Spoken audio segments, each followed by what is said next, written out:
Dans ma bibli, c'est avec toi. Si t'es prête. Ah oui, on tourne l'ordre. Ah Allez, ouais, direct. Donc tu voulais je nous suis parler de prête. Allez, on y va, c'est culture. parti, je suis Podcast prête. culture. Je te prends au dépourvu, excuse-moi, mais comme tu Ouais, étais à de fou, l'antenne. on m'avait dit que c'était en deuxième. Oui, oui, je sais. Oh là là.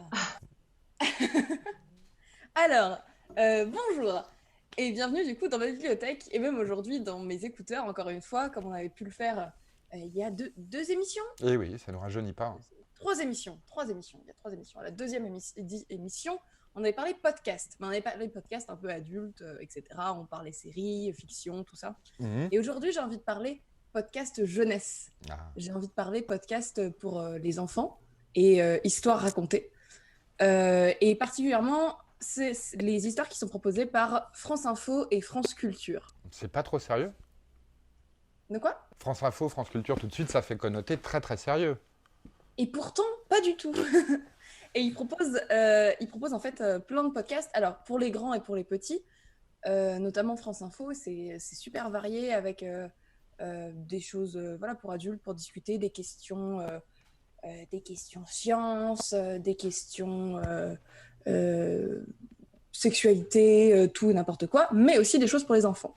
Et parmi les deux choses qu'ils proposent pour les enfants sur France Info, Alors, oui. je crois que je te prends dans le mauvais sens en plus. Hein, Mm. tu vas être content, les extraits vont pas être dans le bon sens parce que je prends par France Info. D'accord, donc je mettrai le deuxième. Merci, c'est bon, c'est prêt. Je suis prêt. Désolée. Du coup, ils proposent sur France Info aux enfants de 7 à Ouais. 12 ans de se plonger dans les grandes figures de l'histoire avec une émission qui s'appelle Les Odyssées.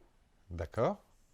Est-ce qu'on a un extrait? Ouais, alors je le passe à l'antenne, donc faut pas qu'on parle pendant ce temps-là parce qu'on va l'écouter, c'est tout l'intérêt du podcast. Petit extrait du deuxième, une petite minute.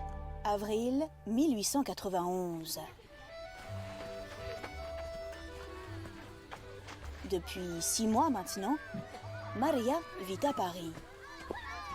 Elle est inscrite à la prestigieuse université de la Sorbonne où elle suit des cours de physique et de mathématiques. Elle se fait désormais appeler Marie.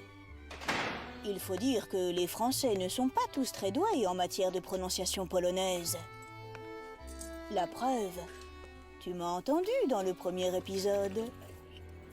Mais oui, enfin, bref.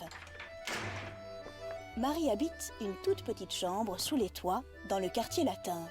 C'est minuscule, quasi rikiki.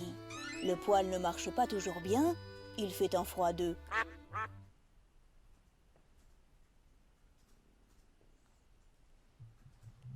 Et voilà. Bien Voilà, sympa. donc Ah ouais, quand même, ouais. Ouais, ouais. vous avez pu écouter, du coup, chaque épisode présente une grande figure de l'histoire et c'est fait avec Pronote. Je ne sais pas si vous connaissez Pronote. Oui. Quand même, Oui, je pour pense ceux que qui ont des tous enfants, les parents, voilà, tous connaissez les parents Pronote. connaissent, ouais. Et du coup, c'est fait en partenariat avec Pronote. Donc, à la fois, vous pouvez occuper votre enfant et en même temps lui faire apprendre des trucs. D'accord. Alors Pronote, c'est l'interface qui sert obligatoirement pour les devoirs actuellement, pour les plus petits entre autres. C'est ça. C'est une sorte de blog et d'extranet en même temps, avec un système de messagerie. Et ils ont fabriqué ça en Voilà. partenariat avec Pronote en l'utilisant collaborativement. En termes Voilà. professionnels, on appelle ça un ENT, un environnement numérique de travail. Voilà, fin de la parenthèse. Exactement. Ça pose tout de suite. Donc, ça parle de Marie Curie, de Marco Polo, d'Alexandre Jacob, Nancy Wake, Socrate, Aliénor d'Aquitaine, enfin bref, plein de héros différents avec des fois plusieurs épisodes sur certains héros. Donc, c'est super intéressant. D'accord. France Info nous propose également Une histoire et Oli. Donc, c'est Oli, O-L-I.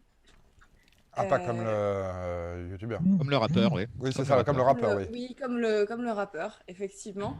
C'est des histoires du soir pour les enfants, pour les aider à se coucher. Donc, avec plein de petits épisodes qui racontent voilà, des petites histoires. La vie secrète de Doudou Lapin, Ah, Le prince oublié, La sorcière malfaisante, Le secret des parents. Ça dure environ entre 5 et 15 minutes. Et c'est parfait pour aller se coucher pour les plus petits, là, cette fois, parce qu'avant, c'était pour les 7-12. Et là, on est plus moins de 7. d'accord. Et Voilà. c'est des vrais problèmes comme Oui Oui avec son taxi ou c'est quand même un peu plus intéressant? C'est un peu Oh, plus la référence. intéressant. C'est un peu plus intéressant. Moi, ça m'avait c'est vraiment- traumatisé, oui, avec ces histoires de c'est vraiment voitures. des Hein. petites histoires, de toute façon, à écouter. Et c'est... Pareil. Pardon, Raphaël? Je dis très bonne référence. J'ai été également traumatisé par Oui Oui, et notamment Oui Oui et le lapin zé. Ah, Je connais. celui-là. Non, mais c'est effrayant, oui, on sous-estime, mais ça traumatise les parents.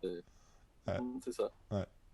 Donc non, là, on est sur des choses un peu variées, qui font des voyages dans le monde, dans le grand froid, aux États-Unis, des choses comme ça. Des histoires qui se passent un peu partout D'accord. et plutôt poétiques. Donc voilà, je sais pas si on a un extrait. Oui, on a un extrait. Tout de Nous suite. sommes en 50 avant Jésus-Christ. Toute la Gaule est occupée par les Romains. Toute, non. Un village peuplé d'irréductibles Gaulois résiste encore et toujours à l'envahisseur. Et la vie n'est pas facile pour les garnisons légionnaires romains, des camps retranchés de Babaorum, Aquarium, Laudanum et Petit Bonhomme.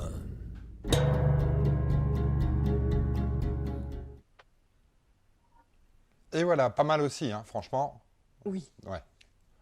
C'est du coup, voilà, plus pour s'endormir et plus pour les 5-7, Ouais. on va dire. Pas non plus pour les 0-3. Voilà. Donc ça, c'est sur France Info.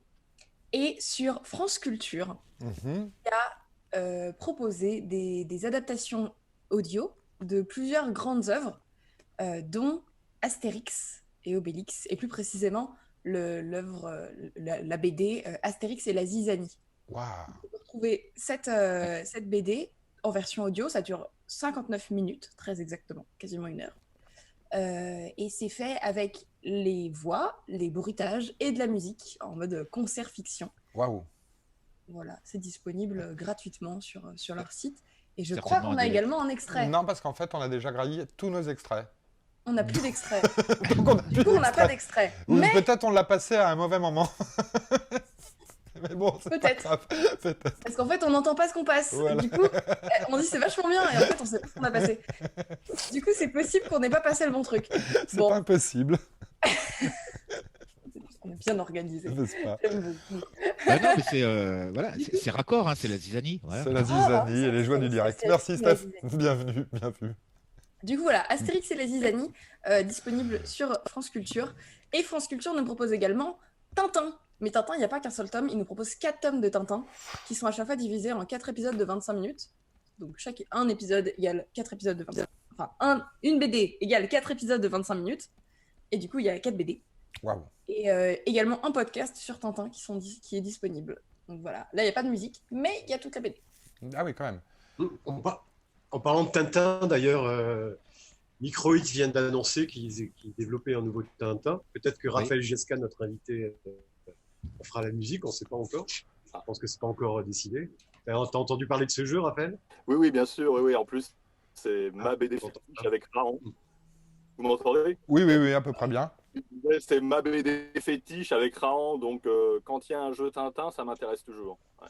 D'accord, donc pour toi, là, t'es sur les rails, t'attends avec impatience de le voir. Oui, ils viennent tout juste de l'annoncer, il faut au moins 1 an ou 2 avant de le voir, hein, je pense, Matt. Ah oui, bien sûr, Ah oui. oui. Ouais. Au minimum. D'accord. Marjo, les podcasts, on en a parlé, c'est un support qui cartonne actuellement. Et là, ça fait sens en plus pour les enfants, le soir, pas d'écran, pas d'image qui va les exciter. Donc un podcast, c'est parfait pour calmer, pour se retrouver peinard pour un petit enfant. Oui, Avant... voilà, c'est une alternative à la télé. C'est aussi une alternative à l'histoire que Alors, idéalement, c'est bien que les parents racontent des histoires. Hein. Moi, je suis partisane de l'histoire du soir racontée par les parents, etc. Et je rappelle que c'est important de lire des histoires aux tout petits, même même à 3 mois, etc. C'est toujours très important de lire des histoires parce que même s'ils ne comprennent pas ce qu'on raconte, ils découvrent l'objet livre, ils découvrent le son et tout ça, et ça permet d'apprendre à parler et tout ça pour plus tard. Donc c'est toujours important la lecture, mais c'est vrai que quand on est un parent occupé en temps de confinement, qu'on essaie de travailler, qu'il y a l'enfant à côté, etc. On le colle sur un podcast et on n'a même plus à faire l'histoire du soir. Trouver une alternative à avoir à lire et lui permettre d'apprendre des choses, etc. Notamment avec les Odyssées, où justement ça va avec leur programme. C'est une belle alternative. Juste, il ne faut pas avoir de conf call en même temps parce que du coup, Oui, c'est ça, Donc, ça peut casser, ça casse je le suis truc. sûre que les patrons ont envie d'entendre à propos de Marie Curie. Voilà, mais bon, en tout cas, non, les sources que tu as citées, on sent que c'est bien parce qu'il y a un côté qui est culturel, mais clairement, on peut le dire, qui n'est pas chiant pour autant. On est sur une qualité et ça permet de faire connaître l'histoire ou les grandes célébrités, comme tu l'as dit. Le format podcast, c'est un format en plein boom. Raphaël, t'écoutes, toi, les podcasts ou pas trop? Ça m'arrive, bon, c'est vrai que je passe pas énormément de temps sur Internet, sauf évidemment pour mon travail, juste par manque de temps, mais ça m'arrive de temps en temps tout de même. Ouais, t'es sur quoi en podcast quand ça t'arrive? Oh, il y a c'est pas forcément des trucs très connus, il y a un truc que j'aime bien qui s'appelle les podcasts de Level Max, qui parlent beaucoup de musique de jeux vidéo, et ils sont très branchés rétro gaming, donc de temps en temps je les écoute. J'écoutais aussi la revue de presse d'un certain Bruno Roca que j'aime bien. Voilà, des choses qui sont pas forcément hyper mainstream et tout, mais qui m'intéressent. D'accord, bah oui. Bon, bah, Marjo, en tout cas, on te remercie pour cette présentation rapide des podcasts qui comptent.